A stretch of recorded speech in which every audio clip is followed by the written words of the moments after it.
नमस्कार, मेरा नाम है शुभम मिश्रा और आज का दिन है मंगलवार और तारीख है 3 जून 2025 और आप सुन रहे हैं रेडियो भारतीय। सबसे पहले हेडलाइन। ट्राई ने डिजिटल कनेक्टिविटी विनियम 2024 के लिए संपत्तियों की रेटिंग ड्राफ्ट का सुझाव भेजने की अंतिम तिथि बढ़ाई। राष्ट्रपति द्रौपदी मुर्मू ने वैश्विक मंचों पर भारतीय रुख के समर्थन के लिए पैराग्वे की सराहना की। सुप्रिया शुले के नेतृत्व में सर्वदलीय प्रतिनिधिमंडल ने मिस्री संसदीय सदन के सदस्यों के साथ चर्चा की। रूस और यूक्रेन के बीच शांति वार्ता का दूसरा दौर तुर्की के इस्तांबुल में संपन्न। 24,724 पर पहुंचा नेशनल स्टॉक एक्सचेंज का निफ्टी। वैश्विक तनाव के बीच शेयर बाजार में गिरावट। आईपीएल 2025 का फाइनल आज रॉयल चैलेंजर बेंगलुरु और पंजाब किंग्स के बीच होगी भिड़ंत। प्रधानमंत्री नरेंद्र मोदी ने नॉर्वे शतरंज 2025 के छठी बाजी में मैग्नस के खिलाफ जीत हासिल करने वाले शतरंज खिलाड़ी गुकेश को बधाई। अब खबरें विस्तार से। भारतीय दूरसंचार विनियामक प्राधिकरण ट्राई ने डिजिटल कनेक्टिविटी विनियम 2024 के लिए संपत्तियों की रेटिंग के ड्राफ्ट मैनुअल पर हितधारकों से टिप्पणियां और प्रति टिप्पणियां प्रस्तुत करने की अंतिम तिथि बढ़ा दी है। अब हितधारक अपनी टिप्पणियां इस महीने की 9 तारीख और प्रति टिप्पणियां 16 तारीख तक प्रस्तुत कर सकते हैं।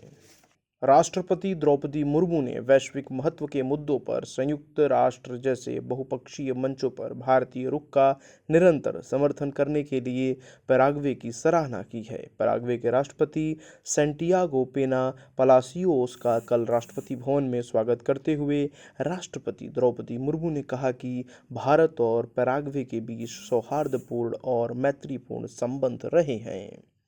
भारत के निरंतर प्रयासों के तहत ऑपरेशन सिंदूर के अंतर्गत और आतंकवाद के खिलाफ भारत की सिद्धांतवादी एवं दृढ़ निश्चयी नीति के अनुरूप विभिन्न देशों में 7 सर्वदलीय प्रतिनिधि मंडल यात्रा कर रहा है। ये प्रतिनिधि मंडल भारत का मजबूत संदेश दे रहे हैं कि आतंकवाद के प्रति भारत का जीरो टॉलरेंस का दृष्टिकोण है और वह हर रूप में आतंकवाद के खिलाफ है। रूस और यूक्रेन के बीच शांति वार्ता का दूसरा दौर आज तुर्की के इस्तांबुल में आयोजित हुआ।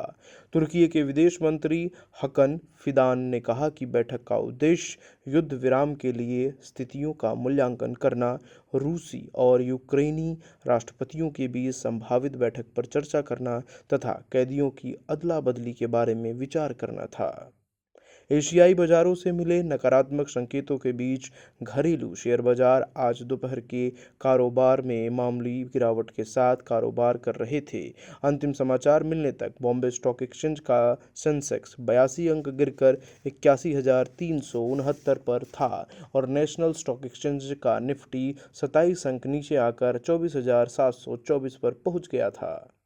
वैश्विक टैरिफ तनाव और एशियाई बाजारों से मिले नकारात्मक संकेतों के बीच आज घरेलू शेयर बाजार में सेंसेक्स तथा निफ्टी दिन के कारोबार में लगभग 0.5% की गिरावट के साथ कारोबार कर रहे थे।